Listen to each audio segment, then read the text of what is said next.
สบายดีทุกคนวันนี้เฮากะสิพาทุกคนมาใส่เบ็ดอยู่ห้วย เบ็ดเฮาประมาณ30ปลายหลัง ใส่เบ็ดกับเหยื่อขี้กระเดือน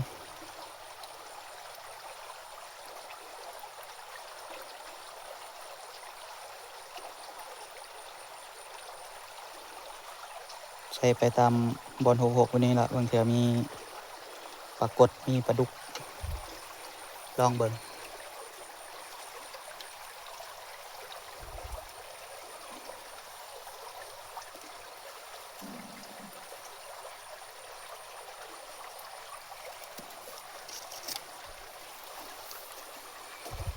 ปักยากแท้ห้วยก็มีแต่หินใส่เบ็ดก็ยากปักเป็ดยากมันมีแต่หินบ่จังฮอดบอลสิปัก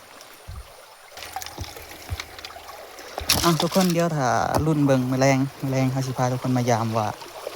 สิมานบ่หรือว่าบ่มานเดี๋ยวถ้ารุ่นถ้าส้มนำกัน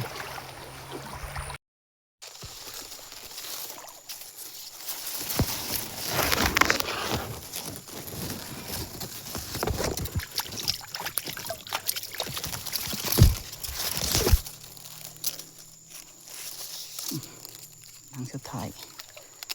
เดี๋ยวถ้ารุ่นกันเบิ่งแมลงสิมานหรือบ่มาน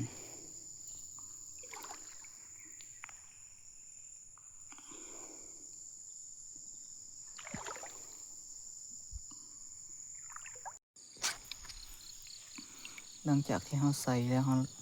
ย่างเลาะเบ็ดกลับขึ้นมาเฮาสิมือมานแล้วทุกคนปรากฏกดใส่มินิใส่ปีกปัญหาก็คือเฮาบ่มีแนวใส่เห็นที่บาดนี่เพราะว่าเฮายังบ่ได้ถือยังมาเลยเฮามาใส่ซื่อกำลังว่าสิย่างมือ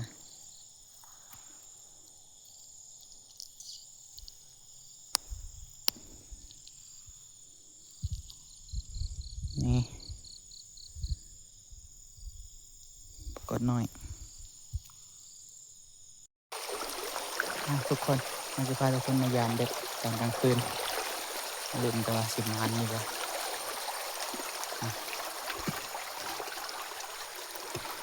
มากับหน้าคู่ใจเฮา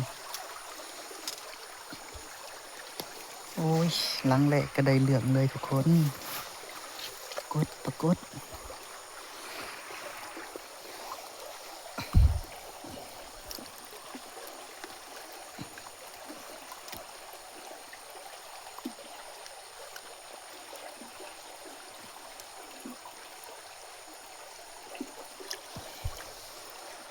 แถวนี้มีปลาใหญ่บ่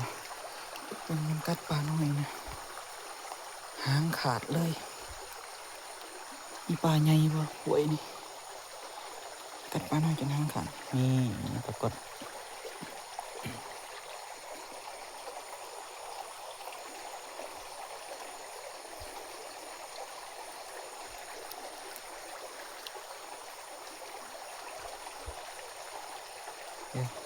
จัดการอาวุธมันกัน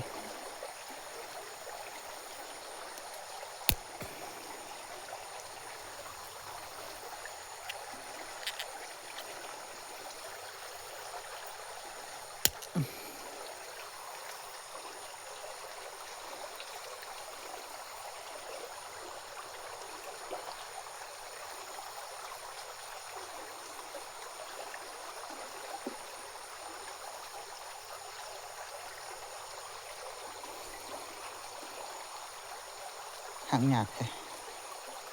เงียงหลังมันบ่หักหรอกนี่ใส่งามๆเลย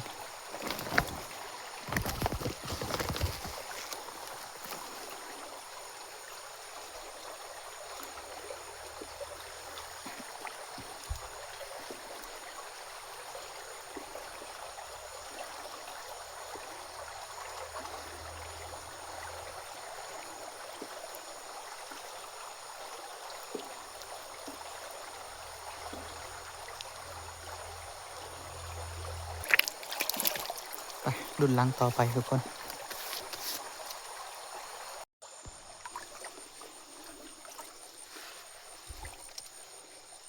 หลังนี้บ่มียัง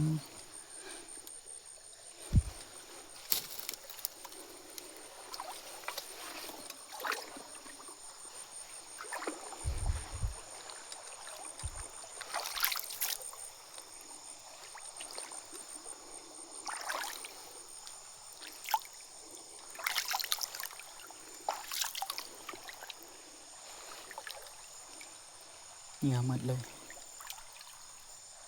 หลังนั้นก็ดึงเข้าไปในป่าแต่ว่าบ่ถือ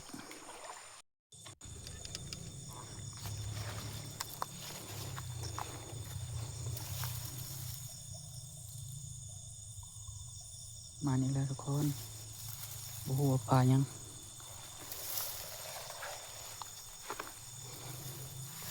โอ้ยบ่ไปกันเนี่ย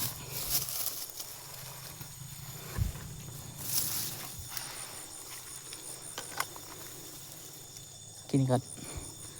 ล่มโทรศัพท์จุ่มน้ำบ่ฮู้ว่าสิเป็นยังหรือบ่โทรศัพท์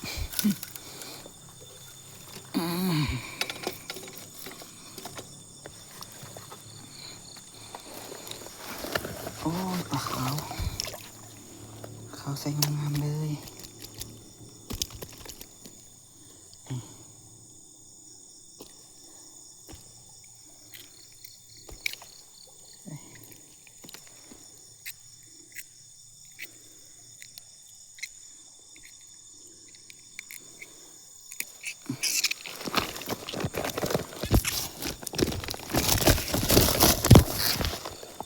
สายจังเลยคือว่าเฮาหาก็ขึ้นเมื่อได้บ่ฮอดชั่วโมงครับถือสายจนจัง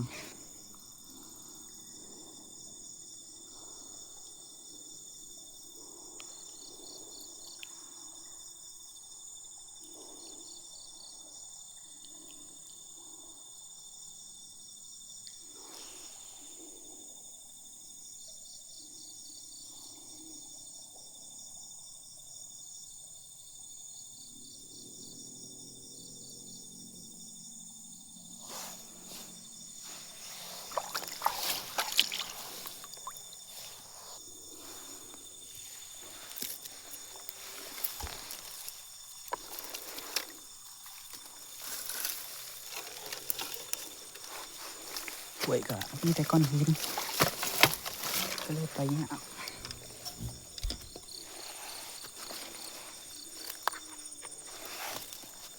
ยันลมในกับพันนั้น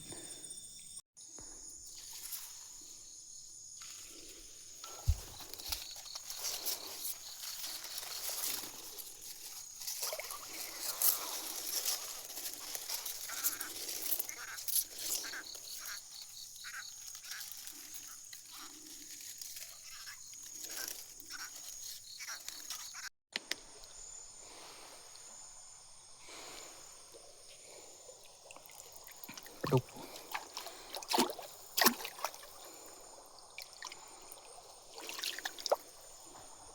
ปลาดุกใส่งามๆเลยปลาดุก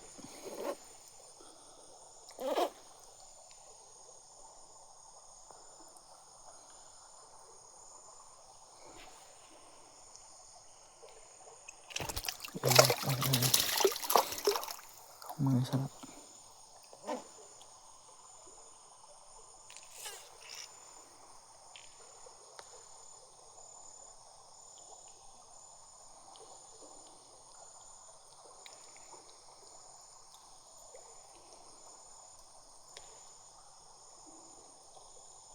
ปลาคอบ่ค่อยมีนะคลองตามเบิง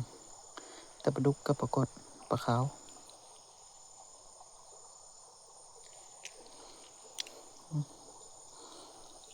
ปนยากเท่าบัดนี้นี่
30 ปลายหลัง